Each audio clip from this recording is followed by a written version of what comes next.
Oi, gente, boa noite. O meu grupo ficou com o tema de transtornos somatoformes e eu fiquei responsável por falar um pouquinho para vocês sobre transtorno de somatização. O transtorno de somatização é basicamente a representação física daquilo que se passa no psicológico da pessoa. Nós podemos adoecer por conta de influência do mundo exterior, ou seja, as nossas experiências emocionais têm um papel crucial para o surgimento de uma série de doenças. E também a nossa falta de habilidade em lidar com certas situações, como o medo, a ansiedade, isso também pode levar a pessoa a começar a ter o transtorno de somatização. Alguns sintomas do transtorno de somatização são resfriados constantes, asma, fadiga, gastrite, dor de cabeça, dor no corpo sem nenhuma causa aparente. Isso tudo é por conta do transtorno, entendeu? Porque, como eu falei antes, a nossa cabeça não consegue ressignificar e o nosso corpo acaba sentindo. E vale lembrar também que o transtorno de somatização ele é tratável. Então a gente tem que se conscientizar sobre isso porque gera muito dano para a pessoa, tanto na vida social, na vida pessoal, profissional, acadêmica.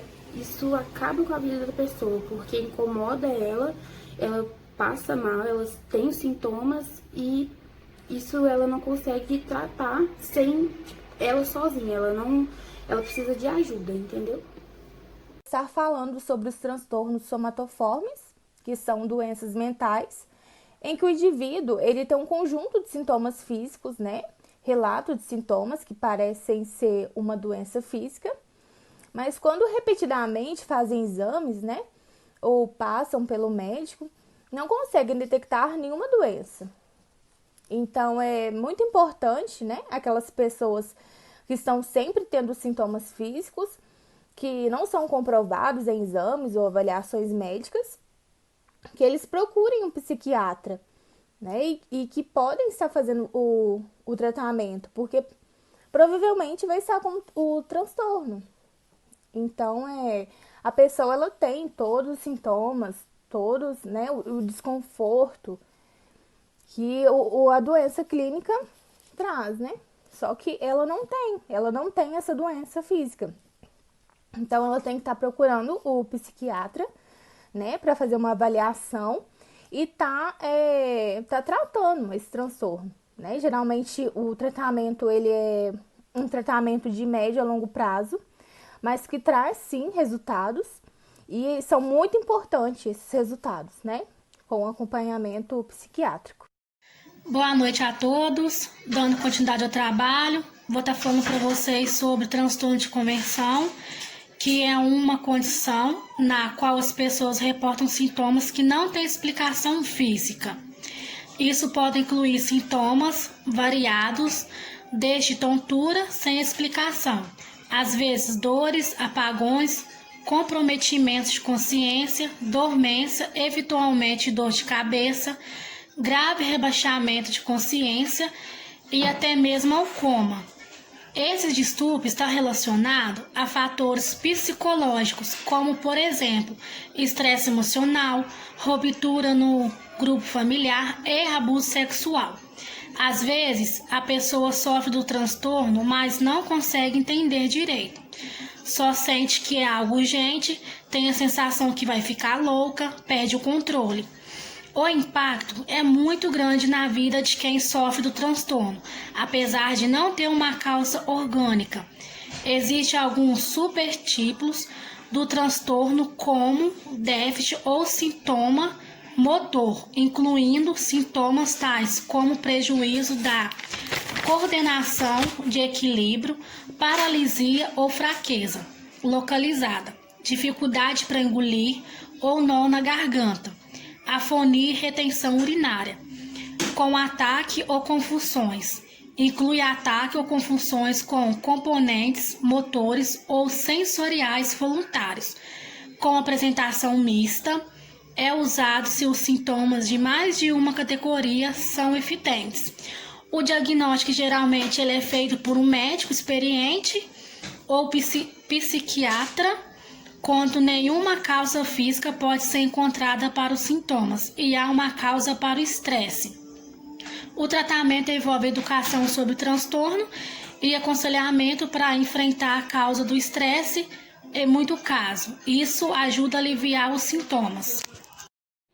Boa noite, pessoal. Hoje eu vou falar sobre o transtorno doloroso, que é caracterizado por uma dor crônica. É mais comum entre pessoas com históricos de abuso sexual e abuso físico. Os sintomas principais do transtorno doloroso é a dor crônica, que dura vários meses e que limita a pessoa no trabalho, nos relacionamentos, a deixando muito estressada com a dor.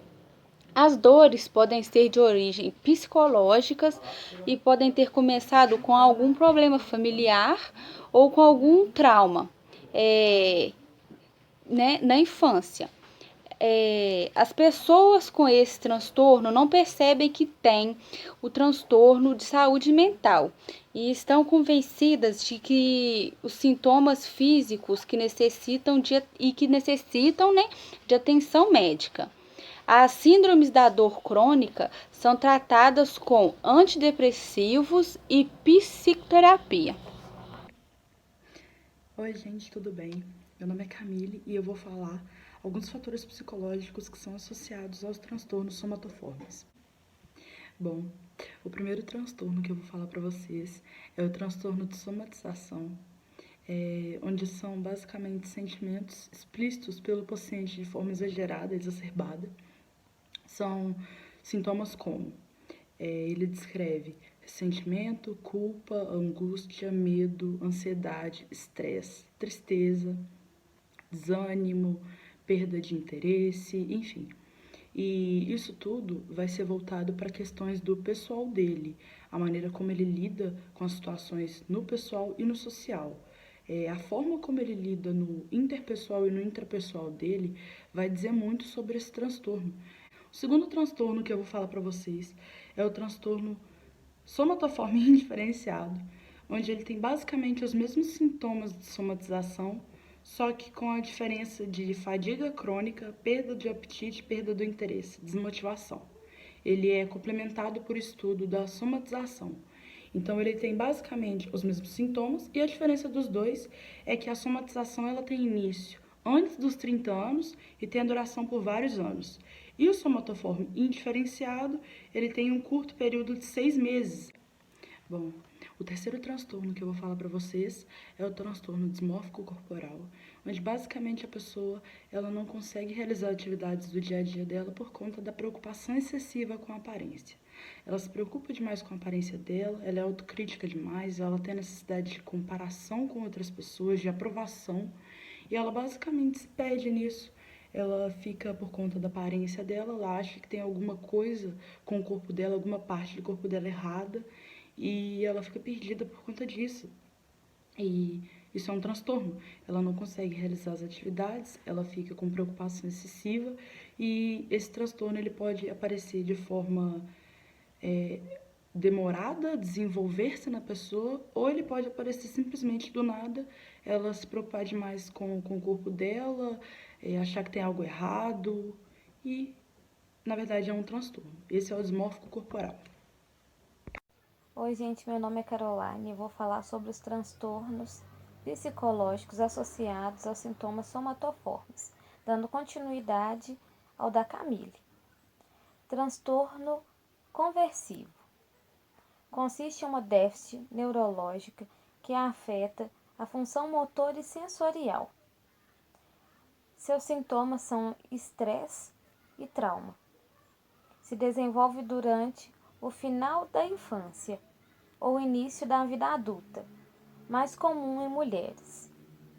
O transtorno doloroso persiste em uma neurose caracterizada por dor crônica desencadeada por estresse psicológico. O transtorno pode começar em qualquer idade, mas é mais comum em mulheres, adolescentes e idosos, principalmente após acidente, doenças ou trauma. O transtorno de somatização, sem outra especificação, é incluído para a codificação de transtornos com sintomas somatoformes que não satisfazem os critérios para qualquer um dos transtornos somatoformes. Então, gente, boa noite. Meu nome é Natanaele e eu vou falar a respeito do transtorno doloroso associado a fatores psicológicos, quanto às condições clínicas geral. O transtorno doloroso ou somatoforme persistente é uma neurose caracterizada por dor crônica, desencadeada por estresse psicológico desproporcional a qualquer lesão física.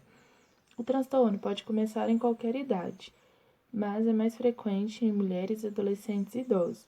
Esse transtorno muitas vezes começa depois de um acidente, doença ou trauma. A dor somatoforme não é imaginária, nem exagero, nem simulada. A maioria das pessoas sofrem com a dor somatoforme durante eventos muito estressantes de sua vida. Boa noite, vamos dar continuidade ao nosso trabalho, né? Eu irei falar para vocês sobre hipocondria. O que seria hipocondria? Hipocondria, gente, é um distúrbio psiquiátrico, né?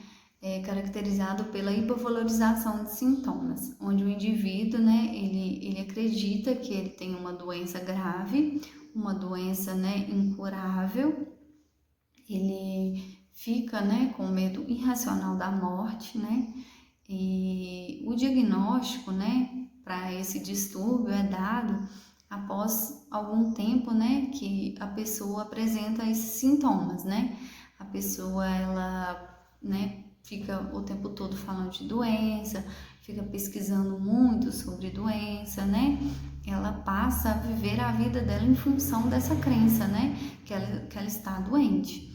Então, gente, o tratamento, né, para quem tem esse distúrbio, a psicoterapia, né, a gente pode, né, fazer também o uso, né, de medicamentos, né, antidepressivos, para que os sintomas sejam amenizados um pouco.